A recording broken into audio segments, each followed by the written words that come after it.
de este tema.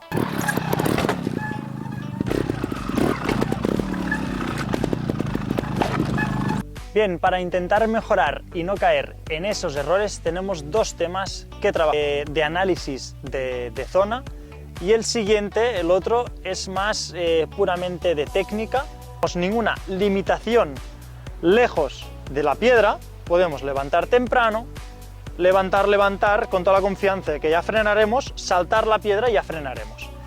Tenemos una limitación aquí, en una excursión, un tronco, precipicio, y en un trial una cinta, ¿no? Que no la podemos romper, sino entra el concepto de vamos a bajar lentos. Es igual de importante saber ejecutar la técnica de la mejor manera posible como entender dónde estamos, hacia dónde vamos, los espacios, las trayectorias, ¿ok?